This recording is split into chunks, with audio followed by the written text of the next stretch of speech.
boxing voice. All right, so we're live with Don the Bomb George. Don, man, we just want a little update. We know you got the big win over Daya Davis, which clearly is going to move you up in the rankings. Daya Davis has been in with quite a few notable names. One that sticks out is James DeGill, because of the fact that DeGill had an eliminator fight with Brandon Gonzalez, which now puts him in line for a possible Carl Froch fight. So your win over Davis gives you a bump in the rankings. How excited are you about the win, and what are the plans moving forward? Oh, man, it's a lifelong dream for me to be a champion. So many people counted me out so many times, and I just never gave up. I've been pro for 10 years. I kept grinding and fighting everybody and taking, fights in crazy places at any time, on short notice or whatever it was.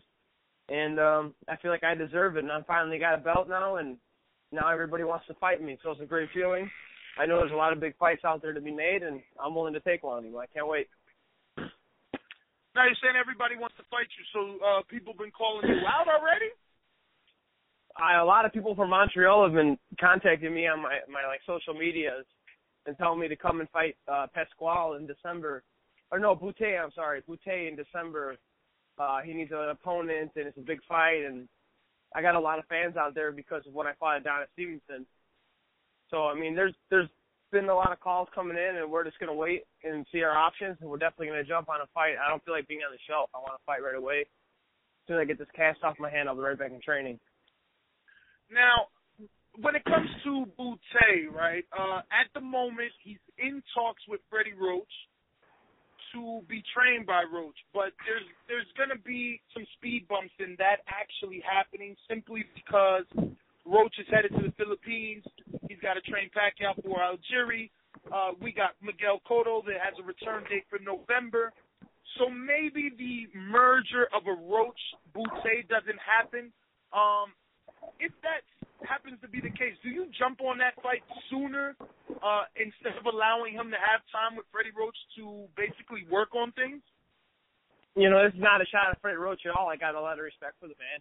But, he's a trainer, and Bute's been fighting, his whole life. And, it's pretty hard to teach an old dog new tricks. I know because I'm working with a new trainer, Sam Clona, for the last year. And, I know he's finally starting to get to me after a year. I'm finally starting to realize what he's saying and work on it. So it's not something that can happen in just a few months.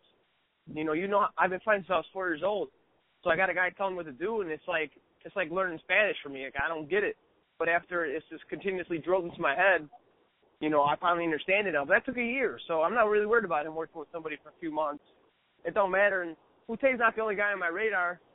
It's just I got so much, I'm talking thousands of messages from people from Montreal asking me to come there and fight him. So that's just what popped in my head. So now you have the IBO title. From what I'm looking at, they got Andre Ward ranked at number 1. That's the guy that needs a fight, but he's in litigations. Just lost again to Dan Goosen, so maybe that's something that can happen. But do you know who's your mandatory at this moment? To be honest, I haven't been on the website. I haven't talked to anybody. I'm just kind of letting everything soak in right now. And I still feel like I'm dreaming, like it didn't really happen. So, but I got the belt in the trunk of my car right now, so it's kind of cool to have it. But like I said, you guys know me. I'll fight anybody, anywhere, anytime. It don't matter to me. I'm not the picky kind of guy. So I'm going to take a fight, and it's going to be a dangerous fight, of course. And that's what I'm known for, and that's what I like. Nobody wanted to fight Daya Davis because he's an ugly style. He's hard to look good against. The guy's ugly. He hits, he holds, he boxes. But they said it to me, and I said, yeah, of course, because I'm a fighter. I'll fight anybody. Absolutely, the way that it should be. Well, the super middleweight division is definitely one that's jam-packed and full of excitement. They have possible fights with Chavez and Froch.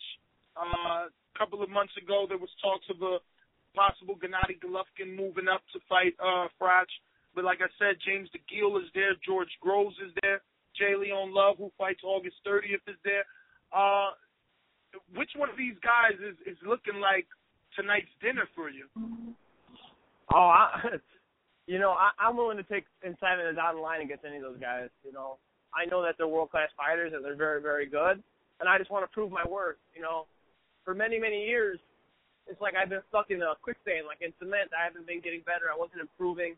I was kind of just coming forward and banging like I could do, and now I'm finally with a trainer, and I'm learning, and every day I'm going to the gym, I'm getting better and learning, and I feel like the best me has not been brought out yet. So I would like to go out there and, and shock the world.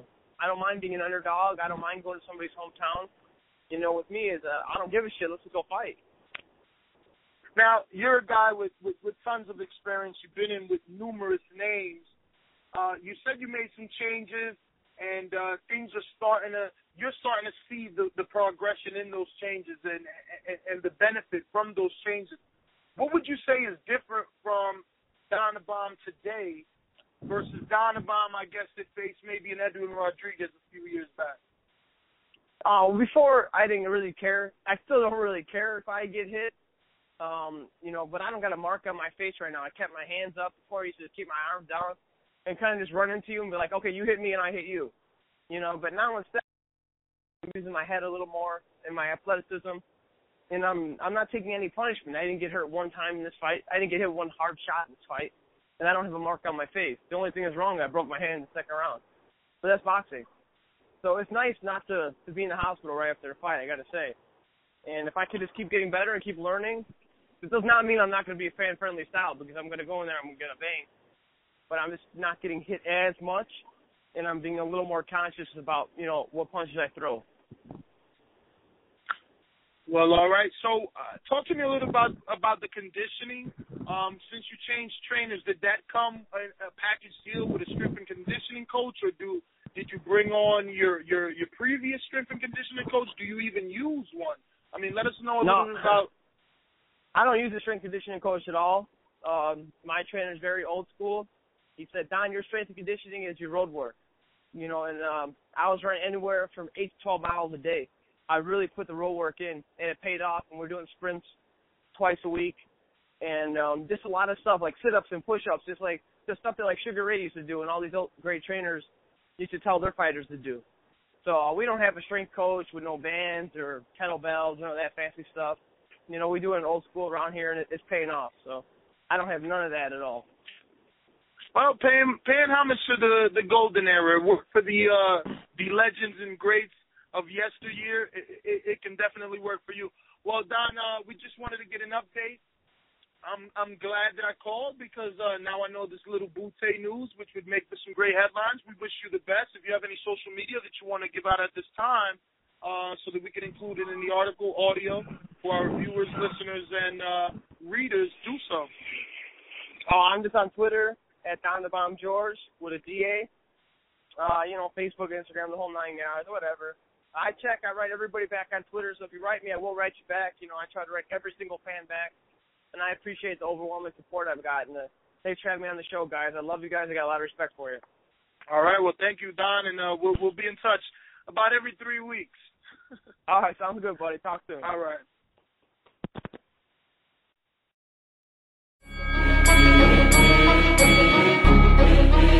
The Boxing Voice.